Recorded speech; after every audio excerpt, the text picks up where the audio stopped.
හයිබෝවන් පින්වතුනි. සෙනසුර හපල කාටද බලපාන්නේ? අපි සෙනසුර කියපු ගමන් මෝඩ් ලොකු බයක්. අනේ සෙනසුරුගේ රාष्ट्रයක්. අනේ සෙනසුරුගේ අෂ්ටමකේ රාष्ट्रයක්. ආචාර්යතුමා මේ සෙනසුරුගේ ඒ රාष्ट्रය පටන් ගත්ත කාලේ ඉඳලා ජීවිතේ දිනුවක්ම නැහැ ආචාර්යතුමා කියලා කියනවා.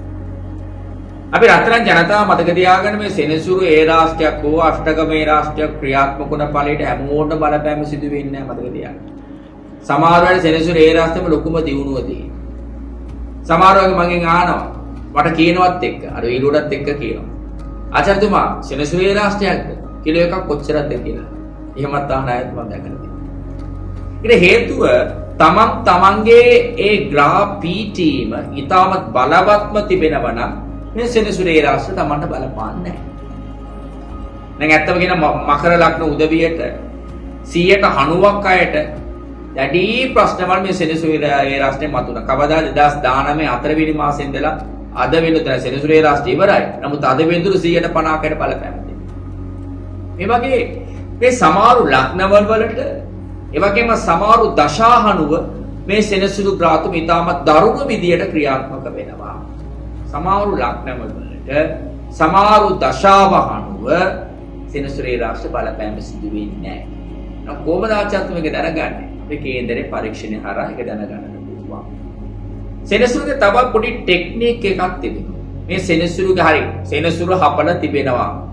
ඉතාමත් දරුණු විදියට තිබෙනවා. ආචාර්යතුමා මට කියන ප්‍රායෝගික විකල්පයක් ඔන්න මෙත විකල්පය. හොඳට මාන්සි වෙන්න. සෙනසුරුගේ ඒ රාष्ट्रයක් පුංචි දූ දරුවන්ට ලං වෙනවා නම් ඒ දූ දරුවා කම්මැලි නැතුව අර පොඩක් ඇක්ටිව්ලි දේවල් කරනකොට සෙනසුරු ඒ රාष्ट्रයෙන් බලපෑම සිදු වෙන්නේ. වැඩිහිටියන්ට දැන් තාත්තා රස්සාවට යනවා කියමුකෝ. එහෙනම් නැත්නම් පිරිමිගේ රස්සාවට යනවා කියලා කියමුකෝ. නැත්නම් ස්ත්‍රීගේ රස්සාවට යනවා කියලා කියමුකෝ. එකක් කරන ගමන් තව එකක් කියලා තව හැමතර දේවල් එකතු කර ගන්නට ඕන.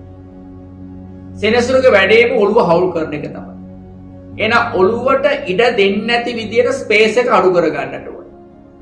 දැන් එකක් රස්සාව කරන තැන පොඩි සයිඩ් බිස්නස් එකක් කරනකොට තව අමතර වැඩක් දෙන්න. නමුත් ඒ වැඩ නිසා යම්කිසි ලැබීමක් දෙන්න. මේ වගේ අපිට පුළුවන් තරම් අර ඇක්ටිව්ලි අපි පුළුවන් ද ක්‍රියාත්මක වෙන්නට ඕනේ.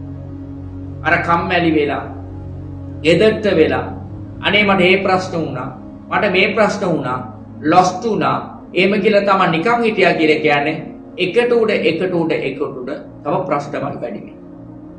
එහෙනම් සෙනසුරුගේ ඒ රාष्ट्रයක් ලං වෙන උදවිය පුළුවන් තරම් ඒගලන් ඇක්ටිව්ලි ක්‍රියාත්මක වෙන්නට ඕනේ. දැන් වයසක කෙනෙකුට සෙනසුරු ඒ රාष्ट्रයක් ක්‍රියාත්මක වෙනවා. එයා මොනවද කරන්න ඕනේ? කැමෙන් පරිස්සම් වෙන්නට ඕනේ. අර ජොගින් යන්න ඕනේ. පුළුවන් එක්සර්සයිසස් කරන්න ඕනේ. ඒ සීනි කැම වල පොඩ්ඩක්, පිටි කැම වල පොඩ්ඩක් අඩු කර ගන්නට ඕනේ. පොඩ්ඩක් යෝගා මේහා දේවල් පොඩ්ඩක් ක්‍රියාත්මක කරන්න පුළුවන්. මේ ටික තමන් කරන්න. ඒ වයස හනුව තමන් ඒ වැඩ පිළිවෙල හදා ගන්න. සෙනසුරු ඒ රාष्ट्र කියලා කියන්නේ සෙනසුරුගේ බලපෑම අවුරුදු අතමාරක්. සෙනසුරු අෂ්ටකමේ රාष्ट्र කියලා කියන්නේ සෙනසුරුගේ බලපෑම අවුරුදු දෙකමාරක්. නම් අතමාරකට ඇති වෙන බලපෑම අෂ්ටකමේ රාष्ट्र දෙකමාරෙම දෙන්න පටන් ගන්න සෙනසුරු. එතකොට සෙනසුරුගේ හපල කියලා බය වෙන්නේ නැතුව තමන්ගේ වයස හනුව තමන්ගේ කේන්ද්‍ර පීඨීම හනුව වැඩ පිළිවෙලක් තමන් හදාගත්තා නම් මොන හපල සෙනසුරු පමණක් නෙමෙයි මොන හපල තිබුණොත්වත් ඔළුවට එන බේ ඔටුනෙන් යන වගේයි සාර්ථක ජීවිතයකුත් අපිට හපල කියලා බය වෙන්නේ නැතුව විකල්පයක් අපි වන්න ඕනේ. ඒ විකල්පය පුළුවන් තරම් ප්‍රායෝගිකව තිබෙන්න. අනිවාර්ය සාර්ථක කරගන්න.